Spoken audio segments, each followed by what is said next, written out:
Fala, galera que acompanha ao vivo o Facebook da Gazeta do Povo. Hoje, primeira fase do Enem. Calma, galera, metade já foi. Agora dá aquela relaxada para o último sprint rumo à reta final, segunda fase do Exame Nacional do Ensino Médio. Mas antes disso, a gente vai revisar a prova de hoje, a gente vai discutir algumas questões polêmicas, questões que podem ter gerado aí alguma dúvida no pessoal. E para isso a gente conta com aquele time de super professores que a gente respeita. Uma parceria da Gazeta do Povo com o curso Dom Bosco, projeto Enem a toda prova. Então, sem mais delongas, vamos conversar sobre os assuntos da prova de hoje, que foram História, Geografia, Filosofia, Atualidade sobre o Brasil, Linguagens e a surpresa do dia para todo mundo, inclusive para a gente que chegou a conversar ali com o pessoal na saída da prova do Enem, a redação, né, galera, que foi um tema aí que ninguém esperava, pegou todo mundo de surpresa. Para falar sobre isso, em primeiro lugar, o professor Wallace, aqui à minha esquerda. Professor, sobre a redação, o que o senhor tem a dizer? Pegou todo mundo de surpresa, o tema de inclusão, é isso mesmo? O tema da inclusão nós trabalhamos com os alunos. O problema é a especificidade de se falar sobre a questão do surdo, né? Então, isso realmente surpreendeu, né? Só que, claro, tem que pensar nos textos base, né? E na proposta. O primeiro texto, ele é um texto legal, um texto que fala sobre a lei, ok, da inclusão do surdo. O segundo texto traz ali uma estatística sobre as matrículas de surdos na educação básica, inclusive texto do INEP. Depois vem um texto curioso, o texto 3, que fala assim, ó, sou surdo e pós-graduado em marketing. E na sua empresa, tem espaço para mim? Quer dizer, não é da inclusão do surdo especificamente na educação. Aqui já é no mercado de trabalho, né? Então isso aqui podia levar, inclusive, o candidato, o escritor, a fugir do tema, né? Se o tema é inclusão do surdo na educação, né? E aí o quarto texto também fala sobre a questão da história, da inclusão do surdo nas escolas. O tema, especificamente, a gente tem que deixar bem claro isso, é o seguinte, ó, desafios para a formação educacional de surdos no Brasil. Desafios. Quais são os problemas? Aí, nesse caso, os problemas, você vai ter que trabalhar com as causas dos problemas, as consequências deles, né? E outra coisa também, né? Malu, você ouviu falar que não pode usar, que podia desrespeitar os direitos humanos, lembra disso? Questão de direitos humanos, sim. Você ouviu isso por aí? Não é para desrespeitar direitos humanos, a proposta é bem clara nesse sentido. Inclusive lá as instruções para redação falam assim, ó, receberá nota 0 em qualquer das situações a seguir. Apresentar parte do texto desconectado, né, e desrespeitar os direitos humanos. A proposta de redação também diz isso, né?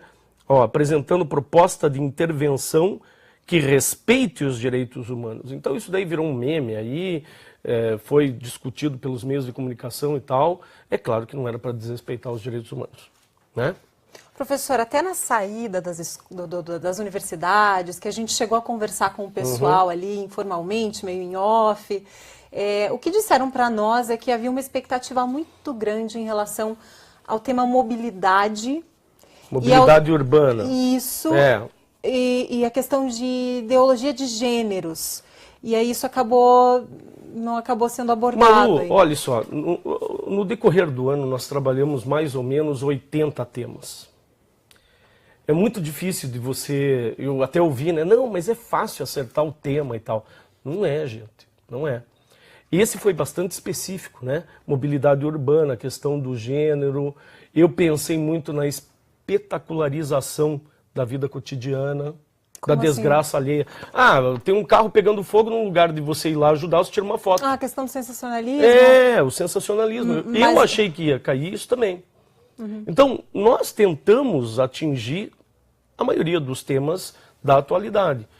Não que esse não seja, né? Ele é também.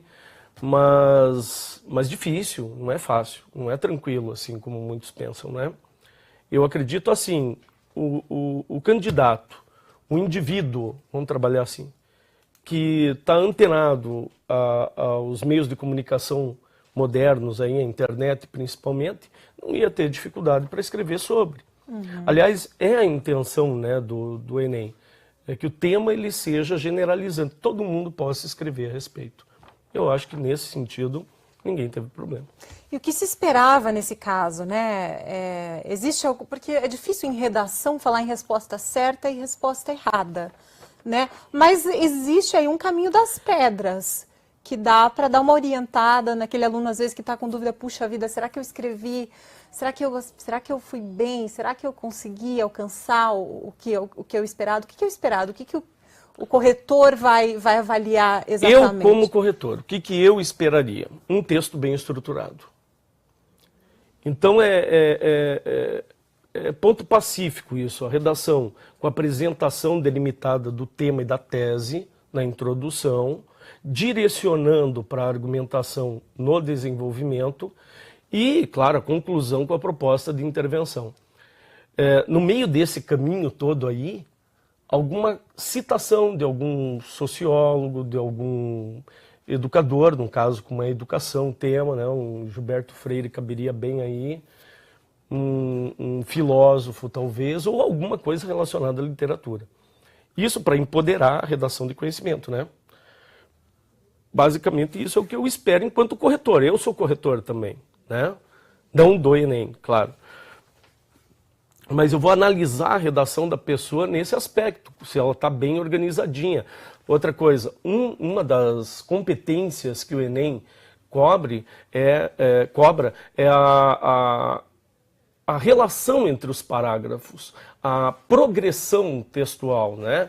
Então você tem que usar ali conjunções que deem ideia de progressão entre a introdução e o desenvolvimento, entre o desenvolvimento e a conclusão. Eu acho que isso daí é fundamental, né? Que o aluno tenha feito na prova dele. Com relação à temática, é claro, ele vai ter que escrever algo que seja consistente com esse tema, ele não pode fugir, né?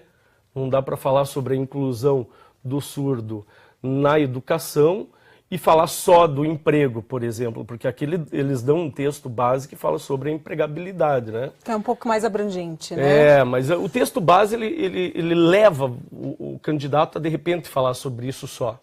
Aí vai ter que ver lá o bom senso da banca corretora, né? Tá certo. Professor Wallace, alguma dica aí para os alunos agora? Vão ter uma semaninha para descansar? Não tem descanso, eu acho. Sem descanso? Não. Amanhã começam novamente as atividades, de manhã cedinho. Temos agora a segunda fase do vestibular da Federal do Paraná, ok? A partir de amanhã, uma redação por dia dentro do Dom Bosco em sala de aula e mais 2 para casa, ok? Então vamos trabalhar, não tem como escapar. A gente tem 3 semanas, 15 dias, são 45 textos para serem produzidos até a Federal do Paraná. Não podemos deixar nada para trás. Obrigada, professor. Galera, de nada. Reta final aí. Agora a gente vai conversar com o professor Márcio sobre o tema humanas. Vamos lá, professor, questões polêmicas, como é que foi essa prova? O que o senhor, numa passada de olhos rápida pelas questões, pôde concluir? Boa noite, Malu. Boa noite a todos que estão nos acompanhando. Bom, a questão com relação a geral, né? Não houveram grandes surpresas, né? Ficou mais ou menos dentro do esperado. Aliás, eu até nós fizemos aqui a equipe um mapinha com relação às questões, né? Meio que dividindo em história, geografia, porque apesar de ser prova de ciências humanas, você tem essa divisão, né? Isso é inevitável. No geral, ficou muito claro quando a questão era geografia ou história, filosofia, sociologia. Então, não houve aquela interdisciplinaridade, que é uma característica muito forte no Enem, pelo menos nos últimos anos. Então, por exemplo, com relação à história, né?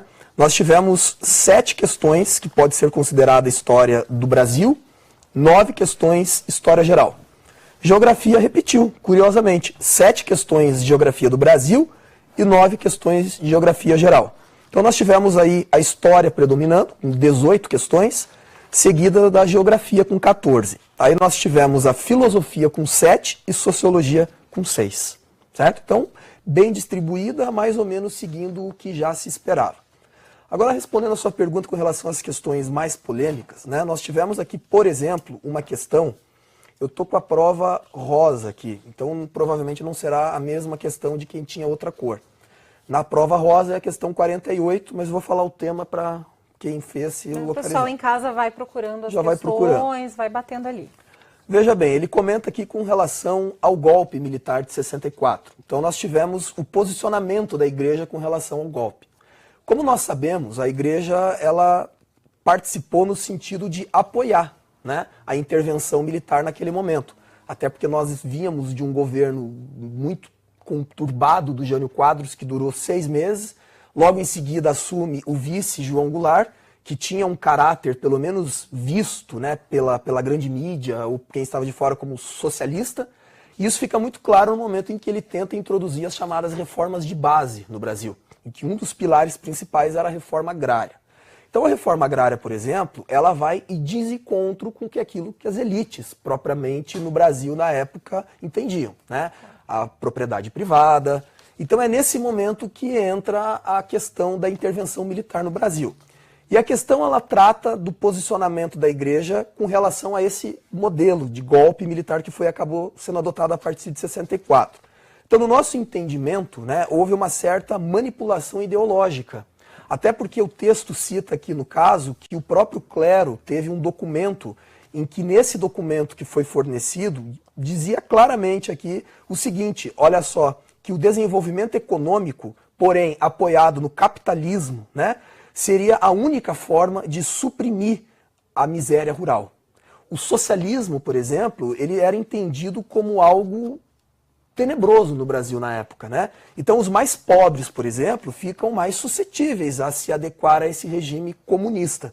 Então o documento que foi fornecido no caso para a igreja deixa clara essa manipulação ideológica que foi feita, sobretudo com a igreja, de que a orientação pelo capitalismo seria a única forma de nós combatermos os nossos problemas. Inclusive nesse próprio documento coloca que o combate ao socialismo seria uma forma de tirar os problemas da igreja, né? Como, por exemplo, a perda sobretudo de fiéis também, inclusive.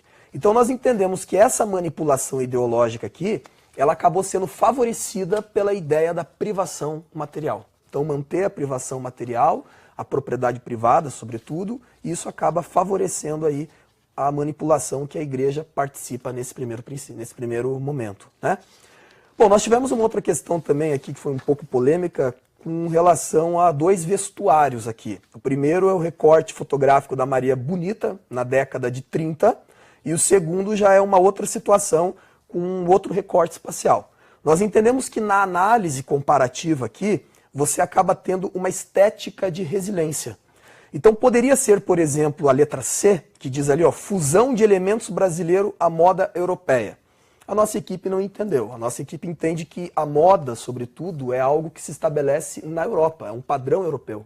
Então não é algo construído no Brasil ou propriamente difundido no Brasil para contrapor, né, ou para evolução, digamos assim. Então, no nosso entender, a criação de resistência acaba sendo o princípio básico, apesar de que nós consideramos que a resolução dessa questão acaba sendo meio que subjetiva, é meio interpretativa de quem lê, né?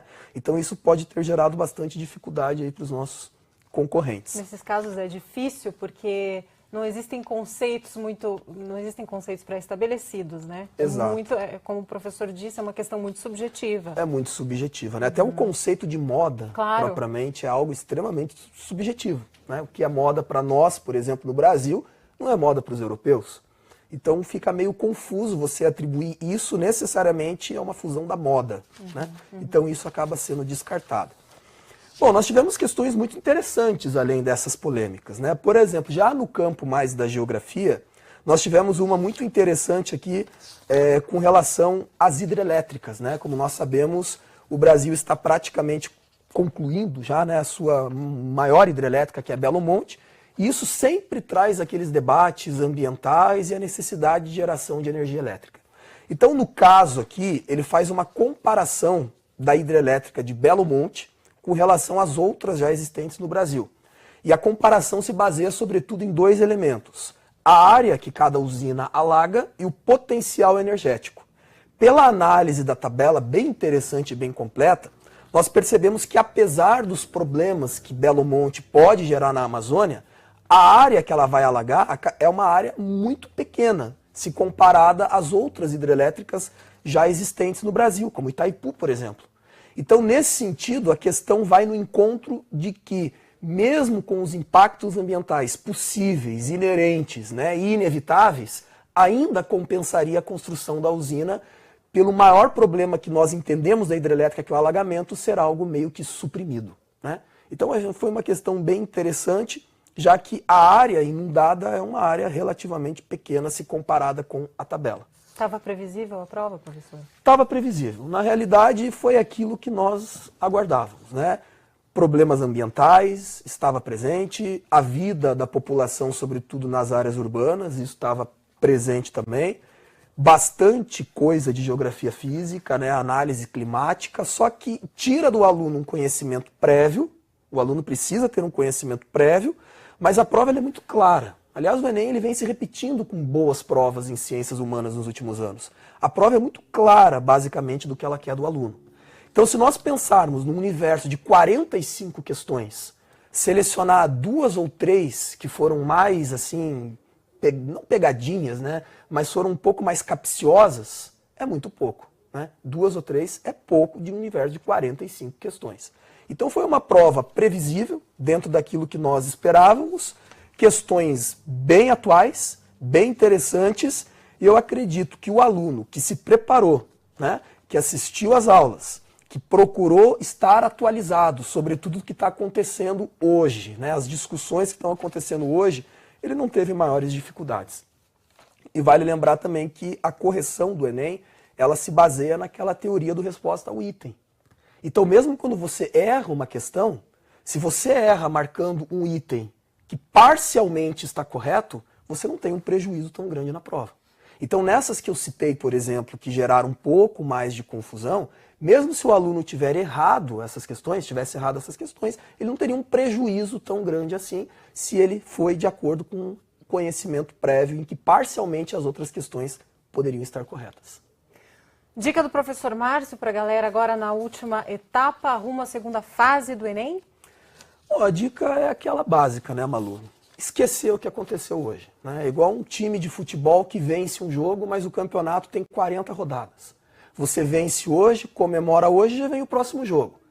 Perde hoje, analisa hoje, revê o que foi feito errado, mas o campeonato é longo. Então a primeira parte foi concluída do Enem.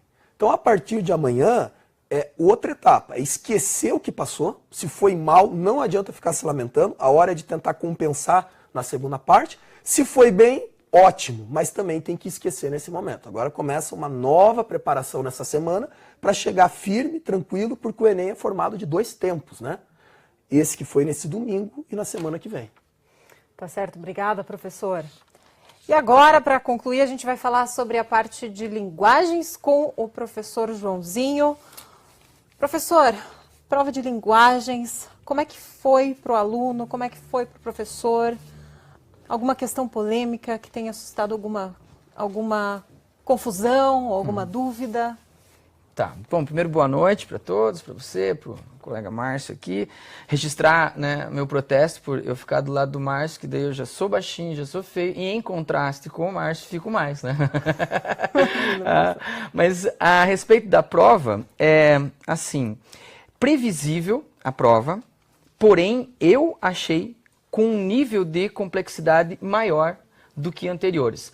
Já de cara, achei a ausência exatamente naquilo que o Márcio acabou de falar, do conteúdo prévio, sabe? Por exemplo, conteúdos ligados à literatura inexistiram praticamente nessa prova. Conteúdos ligados à gramática, né? Mesmo os mais básicos, inexistiram também nessa prova. Havia uma outra tendência do Enem a cobrar música pelo aspecto sociocultural do movimento musical e não aconteceu, né? Nesse ano nós tivemos, pegaram lá letra do Racionais, por exemplo, né? Pegaram letra do Chico Buarque, citaram o Festival de 67 com o Domingo no Parque, do Gil, mas não para abordar o movimento musical, histórico, cultural, mas para simplesmente fazer uma interpretação daquele texto.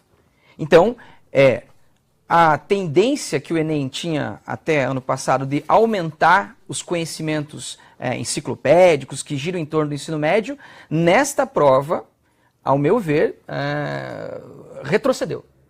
Ela ficou uma prova predominantemente de leitura, interpretação, compreensão textual. Isso para mim é muito bom, porque eu sou professor também de interpretação, né? Garante um emprego para o ano que vem. Mas, do ponto de vista... vamos lá, nós temos um conteúdo programático de ensino médio. Né? O aluno aprende do primeiro ao terceiro ano as escolas literárias, o quintismo, o barroco, o arcadismo, tal, e elas sumiram. Alguém foi lá e simplesmente apagou isso da avaliação nacional do ensino médio. Então, se vai apagar esse conteúdo da prova, da avaliação, então apague também do programa. Porque o aluno estuda durante 3 anos, se prepara, e ele não é inquirido sobre o conhecimento que ele adquire ao longo do ensino médio. Desculpa aí fazer um desabafo, uma crítica, mas eu acredito que deve ser repensada essa postura. Surpreendeu o professor de alguma forma? Então, na intensidade, como eu digo, né, sempre foi uma prova de leitura e interpretação textual, certo? Que nos anos anteriores se relativizou com a inserção de conteúdos mesmo. O problema não é, então você não quer fazer uma prova decoreba, lá vem o professor de cursinho. Não é isso, cara. Entendeu? Mas é que se aliasse à interpretação daquele texto em si, conhecimentos que o aluno traz da sua vida estudantil. Porque senão ela passa a ser uma prova única e exclusivamente de leitura e interpretação textual. O professor enfatizou bastante isso, inclusive no aulão, né? Exatamente. Na nossa conversa aqui, na live e tal, que é uma prova que privilegia quem lê e interpreta bem. E não há problema nisso. Mas ela podia, a prova, articular essa capacidade leitora, interpretativa do aluno com conhecimento. Afinal de contas, o ensino médio, ele traz uma carga de conteúdos, de conhecimento, que eu acredito que devam ser abordados também na prova de linguagens. Então, achei as questões seguiram um esquemão, né? Por exemplo, variantes linguísticas, 2 ou 3 questões, nós comentamos na live aqui, né? Depois, funções da linguagem, função metalinguística e tal, gêneros textuais, qual é a função desse determinado gênero, e textos publicitários foram abordados, 2 ou 3 textos publicitários. A gramática, uma gramática textual, tem uma questãozinha ali com um texto do Saramago. Não sei se vocês já leram o Saramago, ele tira as marcações de discurso direto. Você tá entendendo? Ele não põe travessão, não põe aspas para o personagem falar, nem interrogação. Ele entra no pensamento do personagem. E não é no pensamento, não é discurso indireto livre, porque tem essa também. De inserir, então. Não, mas isso é uma forma de você construir o discurso literário. Só que o Saramago não, ele faz o discurso direto, a personagem falando, mas ele não marca no texto com travessão ou com interrogação ou com aspas. Não dá a deixa do personagem. Não, você vai lendo e você tem que perceber qual personagem está falando e o que ele está falando. Você está perguntando, está respondendo. Essa é uma questão de pontuação, textual. Uma questão interessante. Mas, enfim, a gramática também ficou no nível da compreensão e interpretação textual. E daí, as questões de artes, que eu achei as mais complexas. Porque as questões de artes, essas sim, essas pediam um conhecimento anterior. E daí valoriza, o pessoal meio que desdenha, aula de artes, não sei o quê. Tinha uma questãozinha, acho que eu vou ter que comentar, que falava da literatura de cordel. Né? Na verdade, é um grafiteiro chamado Espeto e que ele se inspira na literatura de cordel, que tem como técnica de feitura das capas a xilogravura. Só que tinha uma outra proposição que falava assim, o cara se baseia na cultura popular. Então tá meio que induzindo a erro. Se o cara não conhece muito bem a arte do cordel, ele é induzido a marcar aquela que fala de cultura popular e não aquela específica que traz o elemento da xilogravura, que é um importante componente da literatura de cordel e que está na imagem que a prova mostra para o aluno, sabe? Então, artes aí sim, eu achei que tinha uma cobrança de uma outra questão que cobra arte e remete ao dadaísmo. Você está entendendo? Um cara que coloca uma cama numa parede, sabe? Numa exposição. E daí ele pergunta, com que vanguarda, com que escola essa arte dialoga? E daí cita os ready-mades do dadaísmo, do Duchamp e assim por diante. Então, as questões de arte eu achei interessantes, que articulam as duas coisas, compreensão com conhecimento. E daí, as questões que abordaram a música, como eu falei, Chico Buarque, o rap dos Racionais, enfim. Quero ressaltar novamente essa ausência. A literatura também, de novo, foi abordada para textos de compreensão. Texto do Leminski, texto da Clarice Lispector, mas não articulando, por exemplo, o texto do Leminski com o movimento poético ao qual ele pertenceu. Você está entendendo? Só leio o texto avulso. Leio o texto, entendo o texto, que falava sobre identidades, né, que eu sou muitos, eu sou milhares e tudo mais, né, sem articular essa leitura com o conhecimento da escola literária, do movimento cultural ao qual pertenceu o Leminski. Eu acho isso que seria a forma ideal de se articular conhecimento com leitura e interpretação de textos. Estava fácil, professor Joãozinho? Eu não achei. Sinceramente, não sei se eu sou meio burrinho, né? Mas para mim, eu achei de nível médio para complexo. As questões, elas ficavam no limiar da compreensão e da interpretação. Lembra que eu falei para vocês lá na live de compreendido no texto, escrito no texto, interpretado é aquilo que vai além do escrito? A maioria das questões, ela estava no limiar entre compreensão e interpretação textual, o que torna a questão mais complexa. Porque quando é simplesmente compreensão, vá e diga se no texto isso está escrito ou não, é um nível de complexidade. Agora, quando você é inquirido sobre o que está escrito e as ideias que decorrem dessa escrita, a questão se torna mais complexa, mais difícil. Eu acho que boa parte da prova ficou nesse nível, né, de médio para complexo. Né? Então, professor Joãozinho, aquela dica para o pessoal que está assistindo a gente e vai se preparar aí para a segunda fase do Enem, qual seria? O mesmo que o Márcio falou. Faço minhas as palavras do Márcio.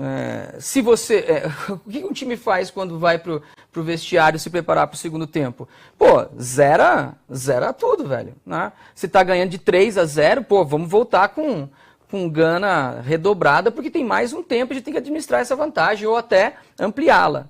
E se a gente tá perdendo de 3-0, também, vamos, pô, esquece o que fizemos de não tão bom, de desempenho não tão positivo e vamos para cima. Vamos tirar o que, de repente, a gente não conseguiu pontuar na primeira, na segunda prova. Eu acho que é por aí. E manter a intensidade de estudos, porque não é uma semana de folga, né? É uma semana de preparação. A prova está na metade, né? Então eu acho que zerar o que aconteceu antes, né? Bom ou mal o teu desempenho e continuar a preparação para a segunda parte. Tá certo. Buenas? Buenas, obrigada, professor. Imagina.